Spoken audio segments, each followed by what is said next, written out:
The sun over Delos 9 was not a sun in the traditional sense, but rather a fractured gas giant burning on the edge of a gravitational collapse. It bled rust-orange, light across the colony's jagged horizon, smearing shadows along every scaffold, vent pipe, and decrepit loading bay. Jalen Myro squinted up at the sky and wiped a blackened glove across his brow, leaving a smear of sweat and grease in its wake. He sighed at the flickering status panel on his rust-bucket freighter, the second-hand Halo Asterisk, and muttered something unflattering about the ship's AI, which had recently decided to speak only in limericks. "Power cells down again?" asked a port attendant, leaning against a crate of synthesized potatoes with all the grace of a man who had never seen a fresh vegetable. "No," Jalen said, rolling his eyes. "She's just shy around strangers." The attendant raised an eyebrow, decided it wasn't worth it, and left him alone. Jalen opened the maintenance hatch and stared into a tangled mess of scorched cables and melted circuitry. Delos 9's atmosphere was rich in methane and disappointment, and neither one did wonders for electrical stability. He reached for his toolkit, only to realize it was still on board. Of course. Because the universe was, if nothing else, consistently cruel in small and creative ways. He was halfway back up the ramp when the sky screamed, not metaphorically, not poetically. The sky above the outer rim of the colony split open with a sound like metal being torn from the throat of a dying star. People dropped cargo and scrambled for shelter as a streak of violet flame tore across the heavens, trailing black smoke and flickering debris in its wake. Jalen froze at the top of the ramp, eyes tracking the burning object as it arced, bucked, and plunged behind the ridge of crimson rocks east of the refinery stacks. The crash shook the ground hard enough to rattle the loose teeth of the Halo Asterisk-S hull. Jalen blinked, looked around at the scattering crowd, and then back at the smoke rising just beyond the ridge. The reasonable part of his brain, which had gotten quieter over the years, insisted he should stay put. Report it to colony control, let someone with hazard pay handle it. But another part, louder and more prone to regrettable decisions, whispered, "You're bored, Jalen, and broke. And you still owe a mechanic 3,000 credits and half your liver. Go see what fell out of the sky." So, naturally, he went. He hiked across the rock-strewn ridge, boots crunching against oxidized soil, the kind of red dust that made everything feel a little apocalyptic. The smoke grew thicker, blacker, edged with a strange shimmer, almost like it was refracting starlight, even under Delos 9's twisted sun. The wreckage was nestled in a crater, half buried in melted stone and flickering flames. It wasn't like any ship he'd seen before, and Jalen had seen everything from military drones to smuggler bubbles held together with tape and desperate prayers. This thing was elegant even in ruin. Smooth metal curving like bone, seams stitched with luminescent veins pulsing dimly. He circled it cautiously, hand hovering near the old plasma cutter strapped to his thigh just in case. The hull groaned like something still alive. Then he saw her. At first it was just a glint of silver, then the faint rise and fall of breath. A figure slumped against the inner wall of the shattered cockpit, barely visible beneath a partial collapse. Jalen climbed over the wreckage, slipped once, cursed twice, and finally reached her. A woman, humanoid, clad in some kind of high-density armor, sleek, shimmering, pocked with burns. Her face was hidden behind a metallic mask shaped like a smooth crescent moon. But it wasn't the mask that held him, it was her blood. Luminous and deep violet, it trickled from the corner of her mouth, staining the edges of her suit and the console behind her. "Hey," Jalen said, crouching down. "Hey, are you okay?" She didn't respond. He tapped the mask lightly. "I know this might not be the best time," he said, voice soft, "but if you're going to wake up and stab someone, please let it be the other guy." A soft intake of breath. Her head turned a fraction. She coughed, winced, then whispered in an accent he couldn't place, "Point of first memory." "That's a lovely phrase," Jalen said. "Also vague, can you be less poetic and more helpful?" Her hand moved slowly, gripping the edge of his jacket. "You take me." He looked at her, looked at the smoldering wreckage, then at the long trail of black smoke rising above the ridge. Then he looked at her again. "Of course," he sighed. "Why not? It's not like I had plans. Just a little light engine maintenance, maybe a nap. Who needs peace and quiet when you can play space Uber for dying mystery women?" She didn't answer, her grip slackened. Jalen scooped her up carefully, surprised by how light she was. As he turned to carry her out, something on the far side of the crater hissed. A small shard of her ship jerked upward, hovering, scanning. He ducked instinctively, but it only pulsed once, then dimmed and fell inert. Some kind of defense drone failing with its mistress. Back aboard the Asterisk second-hand Halo Asterisk, he laid her on the med table in the ship's cargo bay. The AI, ever poetic, flickered awake and offered help in the form of, "There once was a lady in space, whose mask covered more than her face, when she bled on the floor. You rushed to the door. Now your life is a high-speed disgrace." "Shut up and prep med protocols," Jalen muttered. Sail, he'd learned her name in time, lay unconscious, her mask faintly humming, her breathing shallow but steady. As the ship lifted off with a sputter and a groan, Jalen sat beside her, watching the monitor scroll alien vitals he didn't recognize. "You know," he said to the stillness, "I really hope you're not some galactic war criminal in disguise. I don't have the emotional bandwidth for that right now." She didn't stir. The halo banked toward the stars, carrying with it a secret smuggled beneath a silver mask. And Jalen Myro, unqualified rescuer, accidental fugitive, and reluctant hero, had no idea that everything he thought he knew about life, love, and long years was about to be set spectacularly on fire. The second-hand Halo wasn't so much flying as it was aggressively refusing to crash. Her engines coughed through space like a chain-smoking walrus, and the stabilizers emitted a high-pitched whine that had driven more than one passenger to madness, or at least to very imaginative threats. But she flew barely, and that was all Jalen Myro could ask of her. That, and perhaps a few more minutes of peace before his newly acquired alien guest started leaking glowing fluids on everything he owned. Sail was still unconscious, lying motionless on the medbay cot with her mask intact, arms limp at her sides. The ship's diagnostic interface, which resembled a jellyfish made of bad decisions and surplus parts, had declared her both alive and weirdly formatted. Jalen wasn't sure what that meant, but since she was breathing, he'd taken it as a good sign. He sat nearby with a half-full mug of synth coffee in one hand and a datapad blinking urgent reminders he had no intention of reading in the other. A dim glow pulsed from the medbay ceiling, alternating between sterile white and faint blue, a cycle designed to simulate a calming bioluminescent forest. It had never calmed anyone, not once. Jalen took a sip of the coffee and grimaced. Tastes like someone microwaved regret and poured it over gravel. The ship's AI, who'd recently taken to naming itself Ernest in different fonts depending on mood, chirped in his earpiece. "Would you like me to simulate the flavor of existential fulfillment instead?" "Only if it comes with whipped cream," Jalen muttered. "Fulfillment rarely does." He was about to fire back something appropriately snarky when a sharp intake of breath broke the air. Jalen turned just in time to see Sail jerk upright, gasping, her mask pulsing with light. She reached instinctively for her sidearm, missing, of course, because he'd confiscated it, and then for her mask.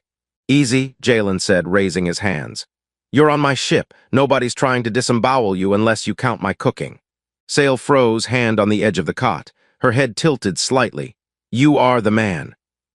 "That's usually how I'm described, except on Tuesdays when I'm an unpaid courier and disappointment in human form." She blinked behind the mask. "Your words are noisy." "Thanks, I worked hard on that." She swayed, steadying herself against the wall. The veins in her wrist shimmered violet beneath her skin. Long fingers brushed over the edge of the cot with delicate precision, musician's hands, or a surgeon's, or maybe a well-practiced thief's. "I am not safe," she said, voice steadier now, "and neither are you. Lady, I own a ship that wheezes like a dying accordion and a refrigerator that speaks French for no reason. Safe left the station a long time ago." Sail turned to face him fully. The mask covered her features entirely, silver and smooth with faint circuitry etched across the surface. But what drew his eye was her ears, long and gently curved, like sculpted wind blades, extending past her temples. They twitched occasionally, not unlike a cat's, and Jalen found it impossible not to watch. "What's with the ears?" he asked, leaning on the wall. "Are they like for decoration, or do they pick up Wi-Fi?" She regarded him in silence. "I mean, I'm not judging," he added quickly. "I once dated someone with gills, never learned to swim, though, which was awkward." Sail stepped forward, unsteady but graceful, her movements honed by something deeper than muscle memory. She tapped a spot on the wall and murmured a sequence in a language Jalen couldn't parse. The panel lit up, and much to his surprise, displayed a rotating star map with several systems marked in glowing blue. "You know how to interface with my nav console," he said slowly. "You speak trade, pilot-grade Terran, and you've got bioglow blood. Let me guess, you're secretly royalty, on the run from a murderous galactic cousin with a fabulous cape. I am, she hesitated. I am from beyond the fold. Jalen's face went blank. The fold, like the fold, the place with the laws of physics so broken even time gets motion sickness. She nodded. No one comes back from there. I did. He stared at her, genuinely unsettled for the first time. Why? Sale's voice was quiet. To find the point of first memory. You keep saying that, sounds poetic, also terrifying. She turned toward the window, where the vast curve of space shimmered beyond the reinforced viewport. Stars burned like silent promises. If I reach it in time, I will remember who I was. And if you do, I won't remember who I am. Wow, that's way heavier than I was prepared for. I was expecting something more like, deliver this package of illegal orchids to a crime moon. She tilted her head. Crime moon. You'd like it. Everyone has knives. Silence hung between them for a moment, broken only by the rhythmic thrum of the ship's uneven pulse drive. Finally, she asked, what is this vessel's designation? The asterisk second-hand Halo asterisk, named after a bar fight I lost, and a religious metaphor I didn't understand. She seemed to digest this slowly. You are strange. I prefer surprisingly durable under pressure. She took a step closer. You make jokes. Even when afraid. Occupational hazard. Keeps the brain gooey instead of crispy. A soft beep interrupted them. Ernest announced, approaching anomaly belt in 8 minutes. Probability of structural breach, 41%. Probability of Jalen blaming someone else, 100%. Jalen groaned. Ernest, initiate evasive maneuvers. Sale, you might want to sit. But she was already moving, steady now, fingers flying across the console. The ship responded faster than it had in months, adjusting trajectory with a smoothness Jalen didn't think it was capable of. She was interfacing directly with its core systems through her mask. You're doing better than I do, and I own the damn thing. I do not pilot with hands, I pilot with memory. Sure, rub it in. The Halo slipped between the crackling fields of the anomaly belt, dodging quantum spikes and gravitational hiccups like a fish darting through storm surf. Jalen clung to the co-pilot's seat, grinning despite himself. Okay, I take it back. You might be terrifying, but you are an excellent pilot. I have flown through worse. Of course you have. You've probably flown through time. She didn't deny it. As the ship emerged on the other side of the belt, Sale's mask flickered faintly, her breathing ragged again. Whatever energy had sustained her was fading. She collapsed back into the chair, one hand trembling. You okay? Her voice was thin. The fold is closing. I must reach the point before it forgets me. Jalen knelt beside her. Then you'd better tell me where we're going. She looked at him, quiet for a beat, then whispered, I will show you. But when we arrive, you must be willing to see the truth. I'm not good with truth, Jalen said. It tends to come with paperwork and awkward emotional consequences. Her hand brushed his. Still, you must see it beneath the mask. Jalen met her gaze, or at least where her eyes would be. And for a moment the stars outside seemed to hum. He didn't know where they were headed or what waited beyond the maps.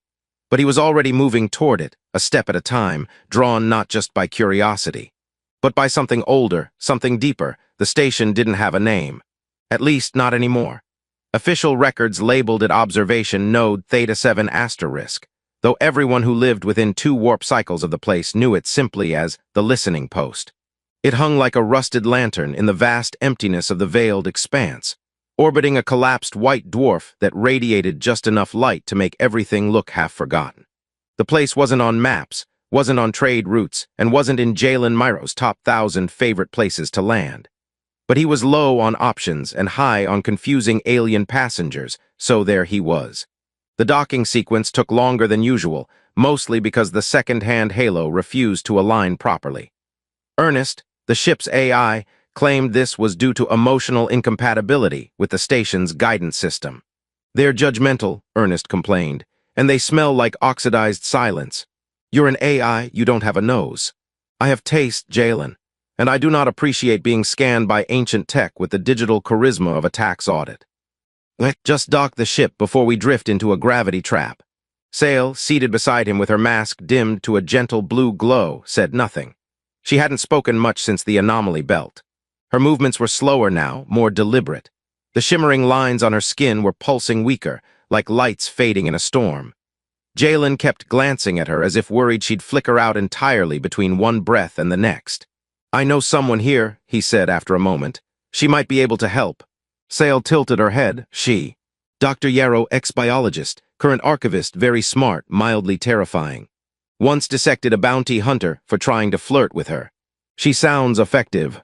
She also once threw a wrench at me, so mixed reviews.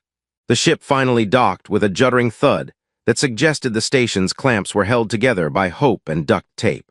As the airlock hissed open, the scent of stale ozone and burnt coffee filtered in, reminding Jalen instantly of his underpaid mercenary days. They stepped into a corridor lit by flickering panels and lined with wires that had long since given up pretending to be organized. A hovering maintenance bot buzzed past, trailing a banner that read asterisk, "Don't panic unless you really have to." Jalen smiled, still as charming as ever. Sale followed close, her footsteps nearly silent. Her mask flickered briefly when they passed a deactivated turret, and Jalen thought he saw her hand twitch toward a defense posture before relaxing again. "You okay?" "I remember metal, walls, lights like this, but not this place." "Well, memory loss in deep space is normal, sort of, in a completely not normal kind of way." They reached the central chamber, where a tangle of monitors, data spires, and something that looked suspiciously like a throne made of outdated processors loomed beneath a cracked dome. At its center stood a woman with copper-toned skin, a shock of platinum hair, and cybernetic eyes that glowed like a pair of bored moons. "Jalen," Dr. Yarrow said flatly, "you brought me a masked space elf." "Nice to see you, too." She eyed Sale. "You know she's leaking, right? Emotionally or physically?" "Both, probably." Yarrow descended from her throne with fluid grace, scanning Sale from head to toe with a flick of her wrist. "Vitals unstable. Neural interface active. Blood composition, huh." "Huh," Jalen echoed. "I don't like huh. Huh means trouble." "Huh means," Yarrow said, now circling Sale like a curious shark, "that this woman's blood has Ariseth markers." Silence. Jalen blinked. "Come again."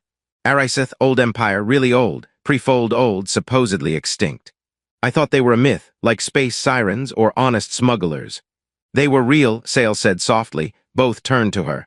Was Ariseth." Yarrow whistled low.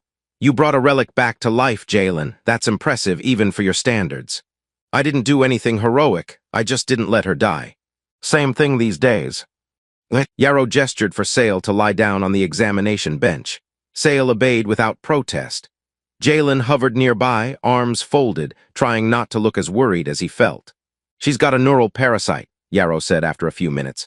"Laced into her brainstem, not malicious, more symbiotic. It's trying to preserve data, likely memories, but it's failing. Without stabilization, she'll lose everything." Jalen stared at her. "Can you fix it?" Yarrow raised an eyebrow. "Do I look like a galactic miracle worker?" He opened his mouth, closed it, then said, "I mean maybe." Yarrow sighed. "I can stabilize her temporarily. But long-term, she needs something stronger. A memory anchor, or a place deeply tied to her identity." "The point of first memory," Sale whispered. Yarrow looked at her. "That's real." Sale nodded. "It is where I first existed. Where I knew myself. If I return, I may remember. If I do not." "She'll forget herself completely," Jalen finished. "Cute," Yarrow said. "Also existentially horrifying." She stood back, wiped her hands, and stared at Jalen. "You planning to take her there?" "She saved our lives navigating the belt." And the second-hand halo had never cruised through the azimuth rift with anything resembling dignity. The rift wasn't a place for clean lines or straight paths.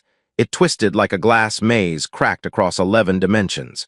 Lights flickered where stars shouldn't be, gravity burped at irregular intervals, and quantum eddies whispered sweet nothings to the ship's sensors. Jalen Myro, ever the picture of calm professionalism, was currently clinging to the helm with one hand and trying to staple a sandwich together with the other. "Ernest," he growled, voice muffled by half-melted bread, "how bad is the turbulence on this route?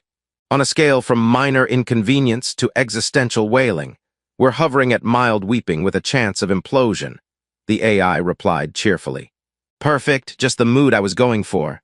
Behind him, Sale sat cross-legged on the floor, not far from the main navigation terminal. She had refused the chair, said something about her body needing to feel the current of the ship's motion. Jalen wasn't sure what that meant, but he'd stopped questioning her methods the day she rerouted power through a coffee warmer, and turned the ship's failing oxygen scrubbers into a self-regulating biosphere. It now smelled faintly of lemon and moss. Sail had changed over the last few days. Not in any obvious way, her mask still concealed her face, her long ears still twitched at the sound of engine whines, but something in her presence had shifted. The flicker of her glowing veins was steadier, the exhaustion less visible. She moved like someone edging closer to purpose, or maybe to memory. "You're humming," Jalen said, glancing over his shoulder. "I do not remember the song," she said quietly, "only the rhythm." "Sounds familiar," he muttered. "I once forgot the entire lyrics to Don't Dock Too Close to Me **. Nearly died of embarrassment in a karaoke bar on Orion's belt. I do not know what karaoke is. Truly, yours is a tragic existence." She tilted her head. "Explain it to me." He turned the ship gently through an approaching gravity bubble and gestured midair. "Well, imagine a situation where your dignity is optional, and people cheer while you butcher songs from a forgotten century. I do not understand why someone would do this. Neither do I, that's why I had 2 drinks first." Sail was silent a moment longer, then said, "You enjoy making humor in tense situations. Only way to stay sane. Either I laugh or I scream, and space is very equi." She returned her gaze to the stars. Jalen followed her line of sight into the swirling mess of the rift, a place where the stars looked stretched, elongated like reflections on turbulent water. The coordinates she'd given him pointed to a point beyond its heart. No maps reached that far. "Sail," he said, softer now. "You're sure the point of first memory is out here?" "I am not certain of location, only feeling. Something calls. And what if it's a trap or a dead end?"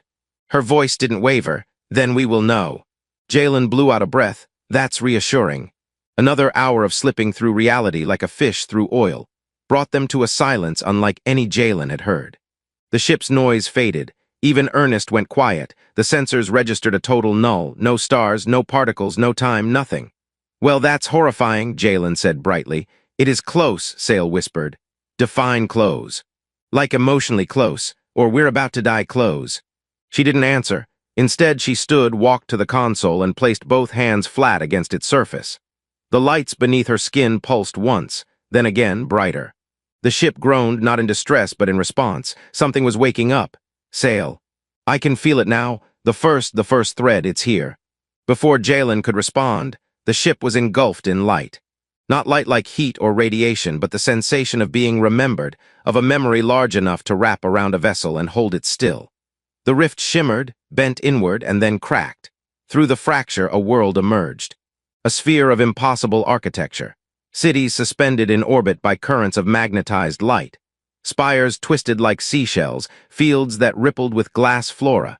Rivers flowing upward into floating structures shaped like ancient runes. A civilization designed not for functionality, but for remembrance. Jalen's mouth fell open. "Okay, that's not something you see every day, unless you take very illegal substances." "I remember this," Sail said. Her voice had changed, fuller, warmer. "This was my home." The ship eased toward a central platform, guided not by thrusters but by resonance. The city welcomed them, if that's what this was, a memory cast in architecture.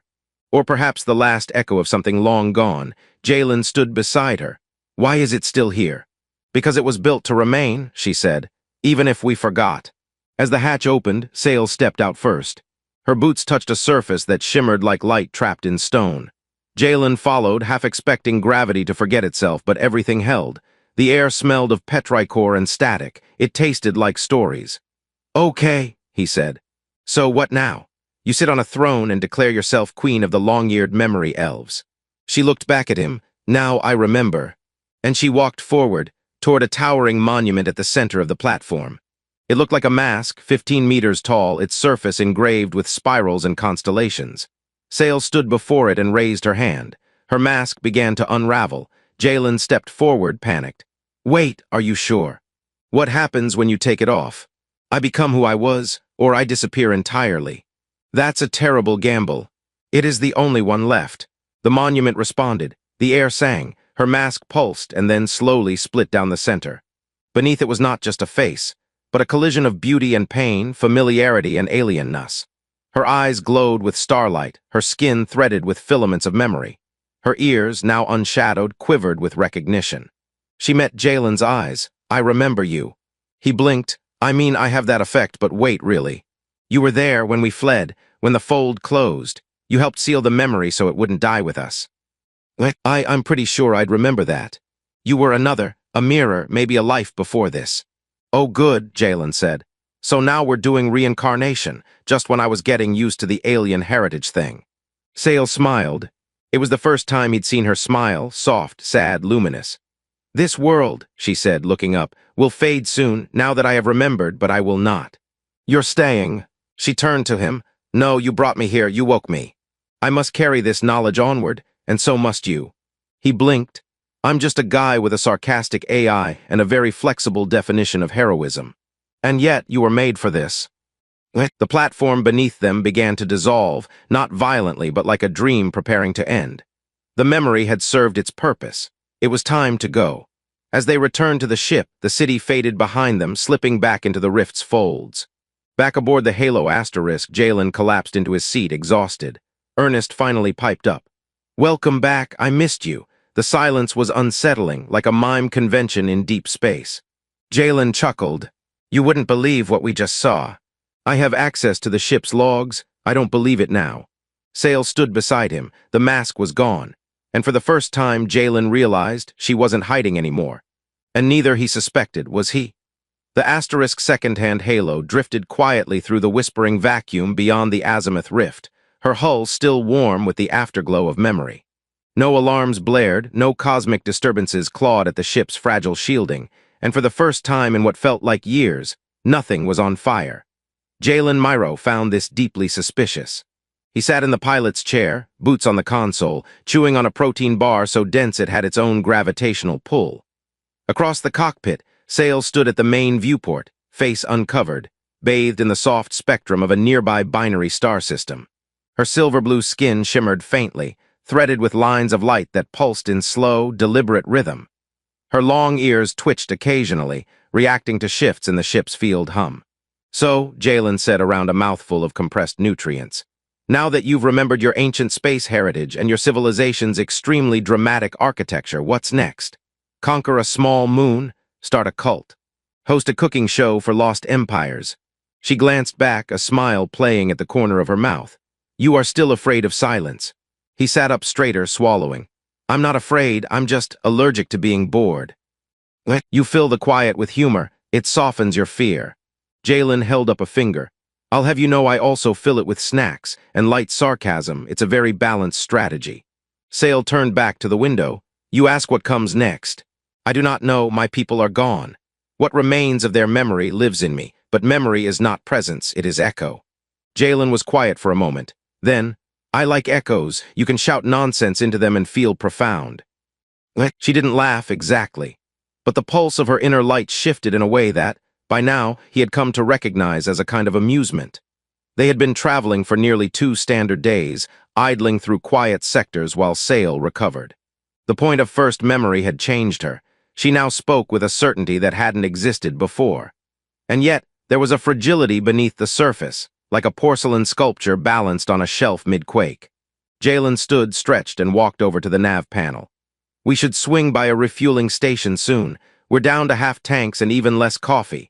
Also, Ernest has started writing poetry again. The AI's voice echoed from the ceiling. Roses are dead, violets are too, space is cold, and so are you. Jalen pointed upward. See. Sale tilted her head. There is a place nearby, I remember it faintly, a hollow station orbiting a dead world. We called it Vel Trineth. He tapped a few keys. That name doesn't show up in any archive. It wouldn't. It was sealed before the war began, before the fold. Jalen sighed. Why is everything from your past either destroyed, forgotten, or haunted? Efficiency. Fair. She walked over and gently placed her hand on the console. Immediately, a new set of coordinates flashed on screen, coiled around a red dwarf star surrounded by fractured rings. Ernest sniffed digitally. Those coordinates lead to a classified system, locked behind a phasic encryption net. Can we get through? Jalen asked. I can try, but I must warn you unauthorized access is frowned upon. When have we Asterisk ever done anything authorized? Touche. The ship banked left, slipping back into pre-burn alignment as the thrusters kicked in. The space around them rippled with the faint tremors of unspooling time. As they approached the system, the view screen shimmered, then darkened. A voice, old and cracked like wind across dry bones, echoed through the comms. "Identify yourselves." Jalen exchanged a glance with Sale. She stepped forward. "I am Sale of Ariseth. I carry the seal of remembrance." A pause, then another voice, this one smooth and synthetic, replied. "Seal confirmed. Access granted. Welcome home, child of the fold." The screen lit again. Ahead, a derelict station spun in lazy orbit above a ruined planet. Its outer ring was fractured, held together by magnetic tethers and patches of welded memory core alloys. Lights flickered uncertainly across its surface. The station looked abandoned, but not dead, just waiting. Jalen let out a low whistle. It's like someone gave a haunted mansion orbital velocity. "It was a sanctuary," Sale said. "For the wounded, for the exiled, for those who chose memory over vengeance." "Sounds peaceful." It was. The halo docked without resistance. The airlock cycled open with a hiss, and a corridor revealed itself, lined with murals that shimmered when passed. They didn't depict images exactly, but impressions: warmth, grief, the pull of stars, the rhythm of lost songs. Jalen's skin prickled. They stepped inside. The gravity was light, the atmosphere stable, though it smelled faintly of ozone and ash. As they moved deeper, lights flickered to life ahead of them. Not electric lights, but filaments of stored memory reacting to Sale's presence. The station recognized her. "I am not sure what we will find," she said. "Hopefully something useful," Jalen muttered, "or edible." In the central chamber they found it, a crystalline sphere suspended in midair by arcs of spinning metal. It pulsed as Sale approached. "This is a record node," she explained. "It holds fragments of thought, memory, truth." "Great," Jalen said. "So how do we read it? Do I touch it, kiss it, offer it a bribe?" Sale stepped forward, placed both hands on the sphere. Light burst outward, not blinding but vast, and suddenly the chamber was gone. They stood in a reconstruction, a moment in time projected perfectly around them. A council chamber. Arise the elders, faces masked and adorned with glowing symbionts. Sale stood among them, younger, unmasked, angry. Jalen watched the memory unfold. "We must seal the fold," a voice declared. "It will condemn our kin beyond the veil," Sale argued. "It will preserve what remains." "Then let it be on your heads," Sale had said, voice trembling. The memory ended. They stood once more in the quiet chamber of the station. "I tried to stop it," Sale said, "but I was outvoted. My people chose to vanish rather than fight. I was not ready." Jalen put a hand on her shoulder. "You don't have to carry it alone." She looked at him. "I know that now." As they turned to leave, the station system surged once, then dimmed. Behind them, the sphere cracked. The past, having been seen, was ready to sleep. Back aboard the Halo Asterisk, Jalen collapsed into his seat. "I swear, if I see one more ancient memory device, I'm going to develop nostalgia fatigue." Sale sat beside him. Her expression was unreadable, but her voice was soft. "Thank you." "For what?" "For staying, for asking, for making me laugh." "I'm very good at that," he said, smiling. "Also excellent at crash landings and poorly timed jokes." She didn't laugh, but she leaned slightly against his shoulder. And in the silence that followed, even Ernest stayed quiet. Somewhere between the withering edge of the Vel Trineth system and the inertia-stained outskirts of the Seraph Scatterfield, the Asterisk second-hand halo encountered what Jalen Myro would later describe as a particularly snarky pocket of quantum indigestion. One moment, the ship was humming along peacefully through stable slipspace. Nothing out of the ordinary beyond Ernest reciting ancient Earth karaoke lyrics in a warbly jazz filter. The next, every gauge flipped, the nav screens inverted, and time folded into itself with the enthusiasm of a drunken origami master. Jalen gripped the pilot's yoke. "Okay, what did we hit and how do we hit it back harder?" Ernest crackled in response, voice slurring like a radio trapped inside a coffee grinder. "We appear to have encountered a localized anomaly of pretemporal entropy, Captain. Also, your snack drawer is now both full and empty." Sale stood steady behind him despite the flickering lights and spasming ship systems. Her skin glowed bright under the sudden strain, the symbiotic lines across her arms pulsing like alarm sirens written in biology. "It's not just an anomaly," she said, eyes narrowed. "It's a breach."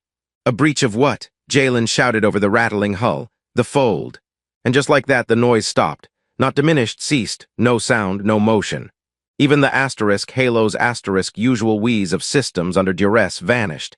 as though the entire ship had been dropped into a tank of syrupy silence. They weren't moving anymore. Or rather, they were asterisk, but nothing around them seemed to agree. Jalen carefully checked the display. Stars flickered in the void ahead, but in strange configurations, ones that shouldn't exist. Systems long collapsed shimmered beside vibrant novas. A black hole hovered like an observing eye, placid, not pulling, not real. "Is this the fold?" Jalen asked, almost whispering. Sale stepped forward, placing a hand against the viewport. "No, it's a asterisk memory of the fold. Someone left it open like a wound that never closed." "Terrific," Jalen muttered. "Ghosts of collapsed dimensions. Just what I needed to round out my week. Something else is here." She was right. The halo vibrated again, but not from inside. A presence touched the hull, not physical but perceptible. It pushed not with force but with recognition. "Jalen," Sale said, her voice suddenly sharp, "it knows you." "That seems like a design flaw." Sale didn't smile. She pressed a few glyphs on the console. Her interface with the ship had grown more fluid since she'd removed the mask, her thoughts sinking in places Jalen hadn't even configured. The ship's ancient subsystems blinked to life in colors he'd never programmed, the circuits taking on that same pulsing light he'd come to associate with her people. And then, without propulsion, without motion, the halo asterisk moved. Not through space, through else asterisk. The memory around them gave way to structure, vast, endless corridors suspended in nowhere, walls like obsidian webbing threaded with light. No stars, no planets. Only this cathedral of what once was. "What is this place?" Jalen asked, voice hushed despite himself. Sale stood taller. "A sanctuary or perhaps a prison, I don't know which anymore." Jalen raised a brow. That's always a comforting sentence to hear mid-flight. They landed, though there was no docking bay, no gravity well. The ship simply stopped, as if permitted. "I'm guessing this place doesn't get tourists. We were never meant to return." Jalen grabbed his jacket, hesitated, then slung his stun pistol onto his belt. "Let's see what your ancestors forgot to lock up." They exited the ship into an atrium of impossible proportions. The architecture shimmered with shifting perspective. What seemed narrow one moment stretched cathedral-wide the next. The floor pulsed beneath their feet, registering them. Lights activated ahead, forming a pathway. "Should we follow the glowing breadcrumbs?" Jalen asked. "Would you rather wander into the darkness?" "Point taken." They walked, slowly. Jalen tried not to stare at the enormous mural-like structures carved into the walls, depictions of long-eared figures like Sale, joined at the temples by streams of light, their masks stylized and exaggerated, some shattered, some still whole. "It was a library," Sale murmured. "Not of books, of selves. Memory was stored here not as data but as experience, thoughts encoded in light and emotion. And you just left this lying around the universe. We thought it was sealed. We believed, we hoped no one would find it again. But someone did." Yes, they reached the center of the structure. A spire rose from the floor, half-formed, flickering, and seated before it was a figure. Jalen stepped back instinctively. "Oh good, we have company." The figure was humanoid, long ears, mask intact, but something was wrong. The light in their veins pulsed, the second-hand halo hummed through quiet space, her patched hull reflecting the soft shimmer of 1,000 distant stars. No alarms rang. No anomalies flickered on the edges of the nav screens. Even the coffee dispenser had stopped making threats. There was only stillness now, after the echoes of the fold, after the unmaking of memory, after the choice that had changed everything. Jalen Myro stood alone in the cockpit, arms folded across his chest, watching the dark with a kind of reverence he hadn't known he possessed. The console lights danced across his face, soft blues and amber pulses that hadn't been there before. They moved in patterns now, threads that pulsed with something asterisk alive within the ship's core. Not just code, not just circuits, he could still feel it in him, the inheritance. The cascade of history, not in facts or chronologies, but in moments, emotions, languages that didn't use words. The memory of a people who had folded themselves into starlight rather than be forgotten. He had not just seen it, he had asterisk become asterisk it in some small, impossible way. "You've been standing there for a long time," came a voice behind him. He turned. Sale stood in the doorway, bare-faced now, long ears casting subtle curves in the low light.